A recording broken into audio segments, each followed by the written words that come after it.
Hi, welcome back to Baking with Josh and Ange. Hey guys, it's just me today. Ange is busy podcasting, but when she gets home, I'm gonna have a delicious snack ready for her.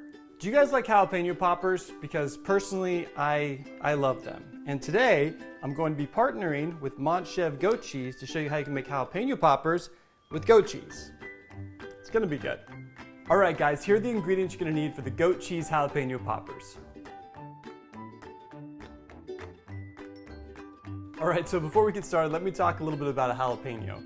Now, you have to be careful when you cut a jalapeno, okay? I've made the mistake before of cutting the jalapeno, getting the juices all over my fingers, and then touching parts of the body that I shouldn't have, like my eyes, etc. Okay, and it's not pleasant. So just be very careful when cutting the jalapeno. Make sure you de-seed the jalapeno before you cut it into little pieces. And you can wear like plastic gloves or something if you want to, but make sure you wash your hands after so you don't have the experience I had. Okay, so the first thing we need to do for our jalapeno poppers is make the coating. Okay, there's 3 different steps for that. The first step is we're going to make our flour mixture, which is really easy. All we're going to do is add the flour, the paprika, and the salt. And we'll just whisk this together until it's combined, and we'll set this aside for later. So next we're going to make the egg mixture. Now the egg mixture helps everything stick together, so when you fry it up it doesn't fall apart, okay? So we're going to add 1 egg and then a little bit of milk. And again, we'll just whisk this together. All right, now we'll set this aside as well. And then the third step is you just want to add your panko to a medium bowl, and you want to set that aside as well. So now comes the best part, the cheese, the goat cheese. Now you probably want to leave your cheese out to come to room temperature before you start this recipe. It just makes it easier when you're trying to mix it together. You take our Montchev goat cheese, just the plain version. And for this recipe, we're going to use 8 ounces of the Montchev goat cheese. Next, we add our diced jalapenos. And then we're going to just mix this together with a fork, okay? So you want to smush down and get all the goat cheese and the jalapenos incorporated. So once we have the goat cheese and the jalapenos combined, next we're going to add our chili powder. We sprinkle that over the top, and we'll just continue to mix with a fork. This might be a little crumbly right now, but once you form the balls, they'll solidify. You'll see. All right, so now we're going to form our goat cheese balls. Yeah, I know, Ange would probably say that's what she said, but she's not here. Let's be adults. Okay, so I'm using the cookie scoop, and you want to make the balls about the size of a golf ball, okay?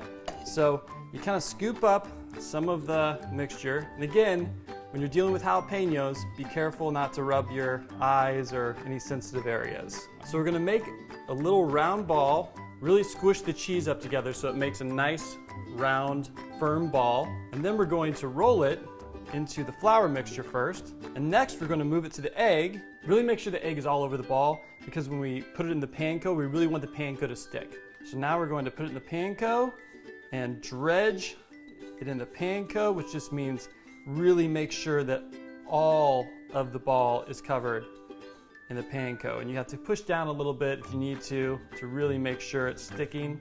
I think that looks pretty good. Look, nice, right? So I put this on a parchment-lined baking sheet because we're going to put it in the freezer. And we're going to put them in the freezer for about 20 minutes so that when we're frying them, the goat cheese mixture doesn't kind of leak out.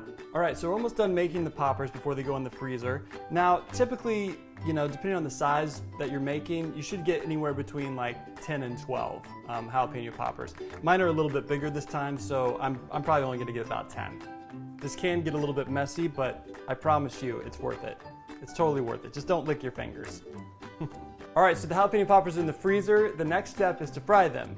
And to fry them, you'll need either a Dutch oven or a deep skillet and some oil. I'm using canola oil. So you want to put about 1 inch of oil in your skillet or Dutch oven, and then we're going to turn the heat to medium. We want to heat the oil to around 350 degrees. Now, if you have a kitchen thermometer, that's the best, you know, because you can really tell what temperature it is.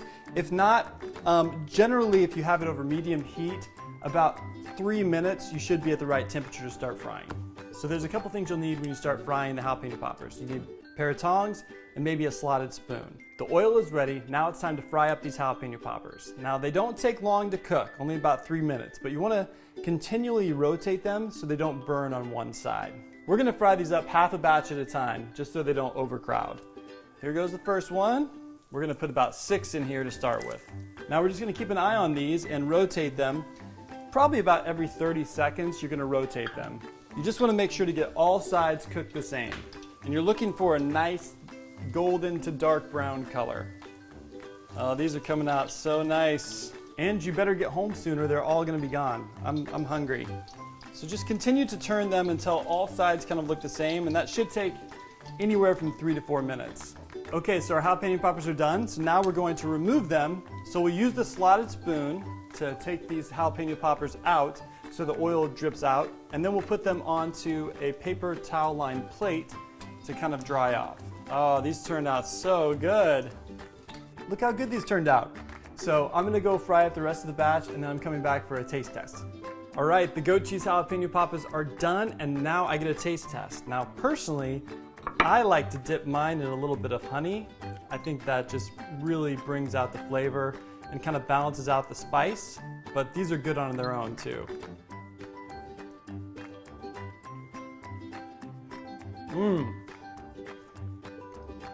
Those are so good.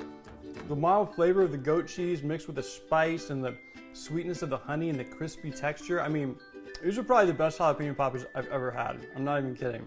Congratulations, Josh. Wait, nice recipe. Yay, yay. All right, guys, thank you so much for tuning to Baking with Josh and Ange today, minus Ange. And thank you to Montchevre Goat Cheese for letting me create this recipe because it turned out fantastic. If you want the full recipe, go to our website, www.bakingwithjoshandange.com. Thanks, guys. Bye.